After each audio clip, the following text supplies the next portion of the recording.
Oh, hi, there we go. So I'm Kate Mitchell. I'll be presenting on behalf of myself and Kashmira Dawe. Hopefully, Kashmira, I've got pronounced your name correctly. I'll just put a link in the chat, but you can see it on the screen as well. That's got our resources just for accessibility purposes, so you can see them. Today, we're presenting regarding flexible assessment and what that means to us, and hopefully we'll also be encouraging you to share what that means to you. So hopefully you can join us in that. I've got a poll which fingers crossed works. I'd like to take this opportunity to also recognise that we are on unceded land. I'm based in Melbourne, which is Wurundjeri country, the land of Wurrung and Boonwurrung peoples of Wurundjeri peoples of the Kulin Nations, but UNE is on Anaiawan land. You may be joining from other parts of the country, as I'm sure, so encourage you to acknowledge the land that you are on. What does flexible assessment mean to you? So it's a pretty broad question. We've couched around this, but there's not necessarily one definition.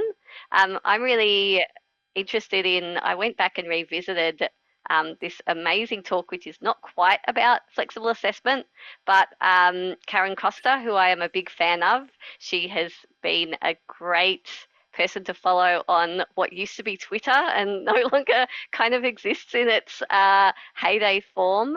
But she put out this really great article in the pandemic about making shapes in Zoom, which was really about this idea that in yoga, it's not about getting every student to make the same pose. It's about getting everyone to, work within their own body and to find something that best fits their needs. And so it's not about a cookie cutter approach. It's about getting all your students to be aware of themselves and be present and be able to, make the shape that best suits them.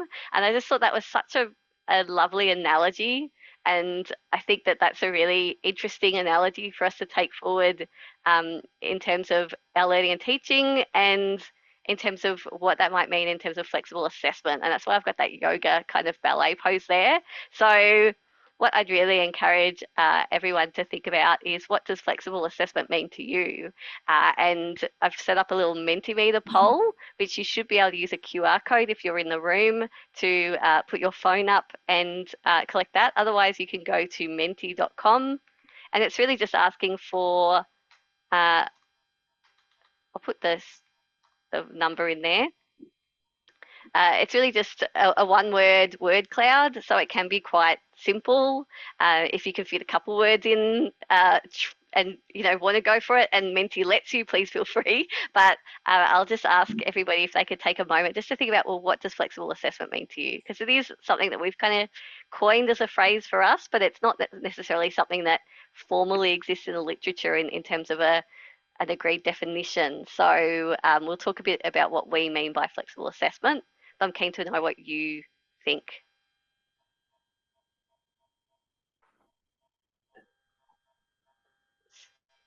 I'll just bring up the Menti.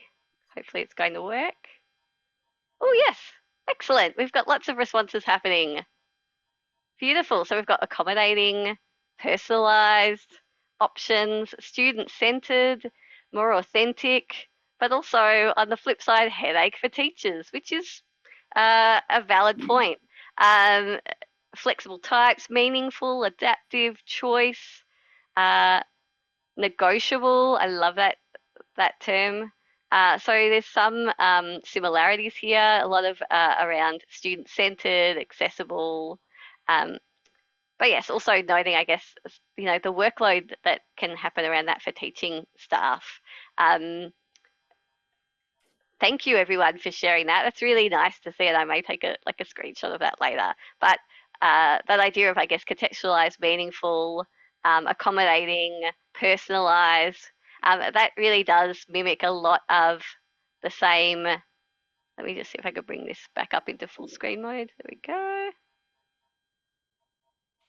Hopefully that's still working. It really mimics a lot of the same things that Kashmira and I have been focusing on through this paper and this journey. We take a lot of references around flexible assessment from Universal Design for Learning, which is something that UNE we're quite passionate about and are building into some of our key principles for the learning management system and online learning at the moment, and especially around personalised learning journeys. It very much comes into that. So that idea that students have multiple means of engagement, representation and action and expression, and that can look quite diverse in different ways. Another framework that we've been highly influenced by is David Bauer's concept of sustainable assessment, and what that means in terms of the way that we get students to become lifelong learners, the way that we scaffold assessment to really return back to practices that support metacognition and learning how to learn, support reflective practice, support students using feedback to inform the next stages of assessment and inform their own kind of self evaluation or evaluative learning, about building evaluative judgment. So that's really where we've come from. So the key areas that we've explored in our paper are really about how do e-portfolios support flexible assessment, and for us it's really about authenticity and meaning, multimodal expression, reflection and self-assessment, interaction, collaboration and feedback, and then that long-term growth piece, which really comes back to David Bauer. So for all of these things, I'm sure everybody's got ideas around those. For us, it's really about how do we think about the ways in which you use e-portfolios for those. So, and I've put together a resource with some additional links in relation to some of these in that Google Drive link that I've given out. So please feel free to go and have a look. For one person that I think is useful to look at is there's an article by Shane Sutherland around, well, are your e-portfolios dapper, which is, how authentic are they? And I think that ties nicely into the previous talk that we had, where it was discussing moving beyond placement workbooks or thinking about, well, a tool such as PebblePad could be used for that, but it can be more than that. And that idea of, well, e-portfolios, are they just about tick box worksheets, or are they really about encapsulating that whole an individual's identity? In terms of multimodal expression, that's a really big one for me. And how do we bring e-portfolios into that? And so Kashmira and I have talked quite a bit about this and about the ways that you can bring multimodality into your assessments. So giving students choice, whether that's an essay topic where they may have a choice out of multiple topic questions to choose from on the same topic. So posing different essay questions around that topic, or it could be giving students choice around, okay, here's the type of, here's the response, but the format in which that takes is up to you. So whether that's a video or a text-based piece or some other kind of multimedia approach. So thinking about the ways that you can build flexibility in terms of your assessment, where it can really support student motivation. And they're just some of the ways in which we've thought about it. There's a couple of examples that I might link to in that Google Doc for further reference. And I really encourage at the end, if people want to share some of their own approaches, I would love to hear those. For reflection and self-assessment, really the ability to incorporate self-assessment is something that can support students to build evaluative judgment. So just really thinking about what can you do to encourage students to self-assess and to start to build that evaluative judgment. So whether that's at the start, getting them to rate themselves against professional standards, think about the examples from their own life that they come with, and set goals around what they hope to achieve in their learning, and then continually coming back and reflecting on those at key points during the course can be one way to do it. It can also be around getting students to feed into that feedback loop around the areas that they would like more feedback, or helping them to frame that feedback. So rather than just asking them to be dialogic in that feedback journey, so it's them maybe shaping the kind of feedback they want, where they want that feedback to focus, which is something that comes up again in that feedback piece, which I guess comes back to that point that we had at the start about the workload. where you can get students involved in that dialogue around feedback. I think that's something that we don't necessarily do as much. Often it's about, yes, giving students a rubric, getting them to understand how that's achieved is really powerful. But beyond that, there can be other ways to bring student agency into that feedback process and get them to either be peer reviewing each other's work or telling you what that is, an instructor, what they would like in terms of that feedback, which then ideally gives you helps shape the way that you respond, which makes it more targeted and relevant. Which means hopefully they read it or engage with it in whatever format that takes. But also potentially it means that you're not spending time and workload on the things that aren't going to be relevant to students. So that's just something to consider where possible. Again, that collaboration piece where you can take the workload off you, thinking about where you can bring peer feedback into the mix, ideally with some sort of scaffolding or rubric involved, just so students know what they're needing to aim for.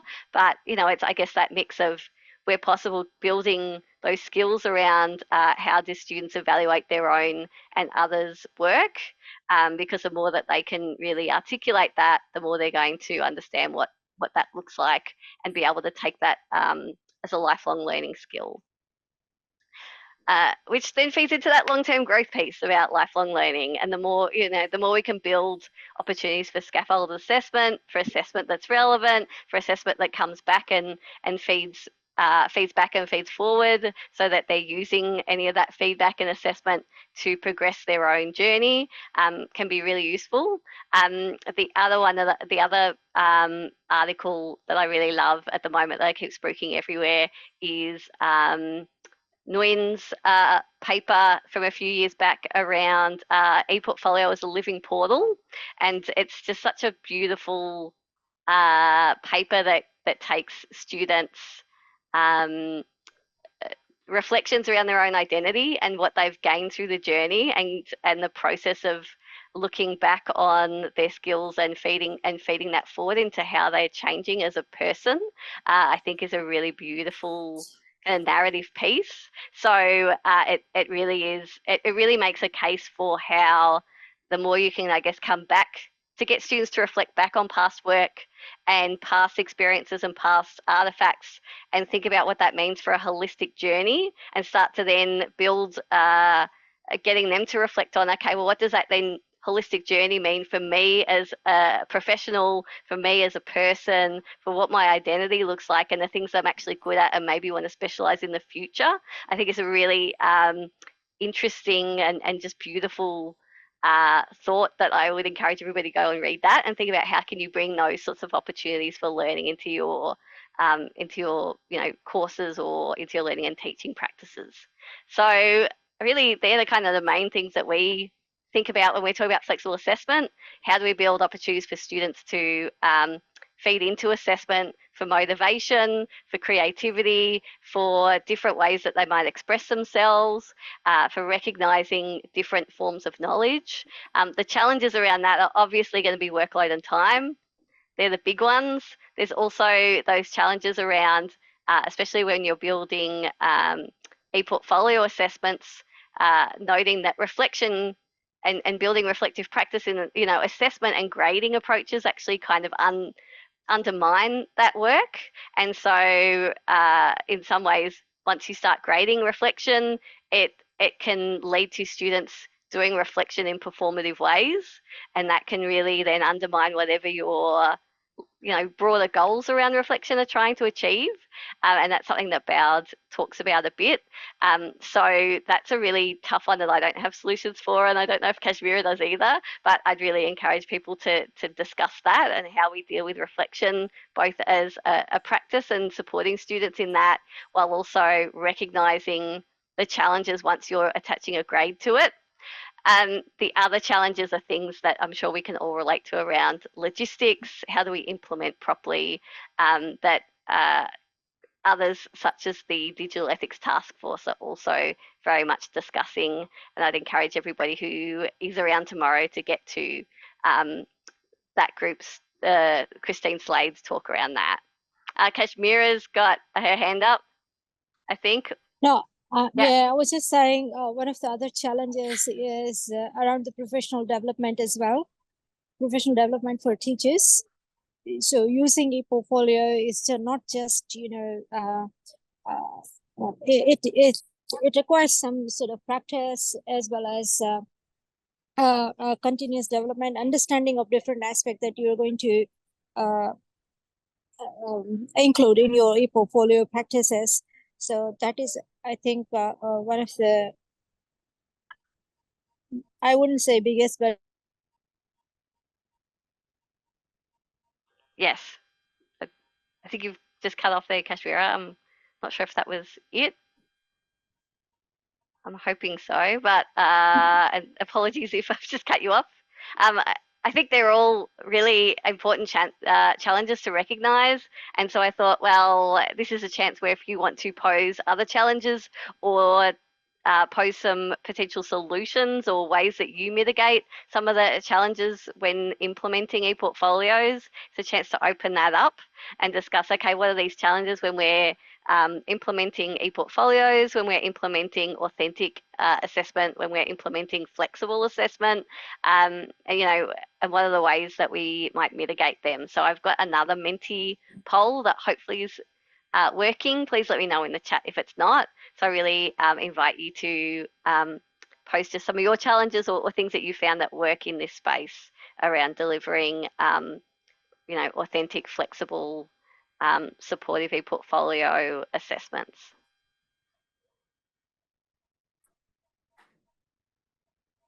I'm sorry, it's been a very whirlwind piece.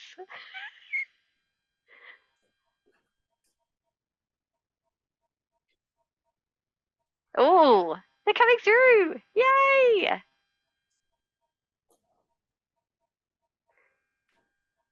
So include some timetabled review time, start small and simplify. I love that. I think you can also upvote these if you wanted to. Collaboration and partnerships, learning from failures. That's a great one. So often as a learning designer, what I do, especially for the first couple rounds, is to actually do debriefs or retrospectives with teaching staff to find out what have been the challenges so that we can reiterate for the next time round and make sure that we plug some of those gaps. Template, I'm not sure who's added that and if they wanted to expand on that. Customizable rubric or feedback checklist, but how? That is a great question. Sharing lessons learned, I think that's already been covered a little bit. Scaffolding, often what I do is really try and build, I guess that comes into templates a little bit. I tend to want to try and scaffold the instructions around the logistics and build templates as much as possible while allowing for some customization so that, it just takes the workload off people and gives them something where they can fill in the gaps. Ongoing, oh, I love this one. This is dear to my heart because because it's so much about resourcing, isn't it? Ongoing support, especially when staff move on. And again, that taps into that workload piece of just recognizing the load and the fact that often e-portfolios are done by individuals and, in small pockets. Um, so yes, lots of workload issues and build digital literacy skills. These are great. There's so many. I'm just going to come back and see if I can bring it back to, oops, no, that's not right. Hang on. There we go. So there's lots in here. Um, and I'll open, so I can see there's lots of challenges. I think some of these are solutions. So yeah, there's some things around templating that I think are great responses um, around that piece. The other one that I'll note is that I often and I know that other people are the same. Like for me, it's very much about really just trying to spend time at the start, figuring out is this a good use case for e-portfolios? Where are students likely to fall down? Where can we build that support in? And I think that's a really good chance to start mapping things out, looking at where are those touch points and where we can start to maybe build in feedback practices or, um, you know, orientation or other interventions, because often it's, because then we can start to hopefully be a bit proactive and hopefully build things that are scalable. But that's me personally. So I'm going to see, okay, Jane's saying I've got 2 minutes to go.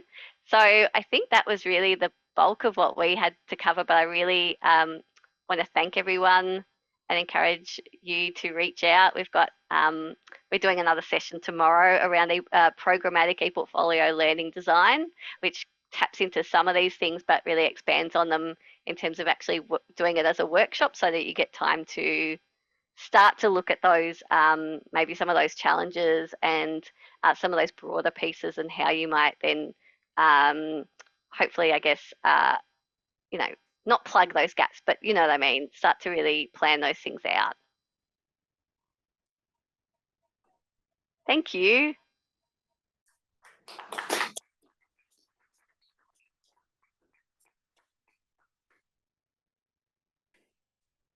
Maybe just 1 minute for if there's anyone's got a question they'd like to ask. Anyone on the floor here? I didn't see anything on chat. No, they're just lots of thanks. Yep. Any questions from anyone here? Sure. All silent. So thanks so much. Great presentation. And we're breaking for afternoon tea now. So we will see you back online if you're back online later. Otherwise, thank you. And I'll be closing the Zoom room in a moment. So it's just about beer o'clock for you, isn't it, Kate? It's 4:30, so yeah. That's but it. my kid, I've got a sick kid in the other room, so. Oh, okay. Sorry to hear that. Yeah. Sounds like a red wine night to me, but anyway. Thank you, everyone. I hope everyone has drinks at the event after. Yeah. Thank you.